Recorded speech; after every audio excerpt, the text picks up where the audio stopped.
সম্মানিত উপস্থিতি, মুসলিয়ানে কেরাম, যারা প্যান্ডেলের বাইরে এখনো ঘোরাফেরা করছেন, অতি সত্বর ভিতরে প্রবেশ করে জায়গা নিয়ে নিন। আনন্দই আলাদা। এটা আমাদের দেশের সবচেয়ে বড় ঈদের জামাত।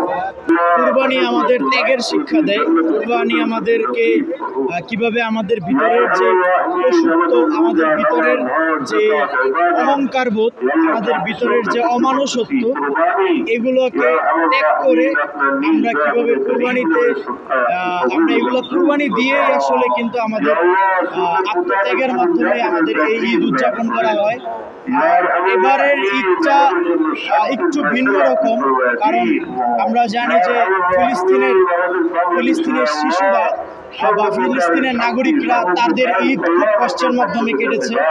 আজকে এই সময় আমাদের অন্যতম একটা দাবি থাকবে সাধারণ মানুষের, মুসলমানদের, যেন এই ফিলিস্তিনের যুদ্ধ, ফিলিস্তিনের যে আগ্রাসন, ইসরায়েলের এই আগ্রাসন যেন বন্ধ হয় এবং আল্লাহ যেন তাদেরকে হেফাজতে রাখে।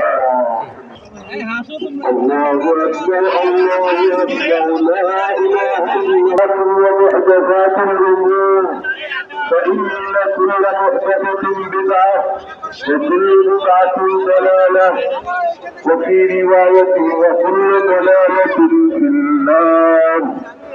الله أكبر الله أكبر لا إله إلا الله والله أكبر ولله الحمد.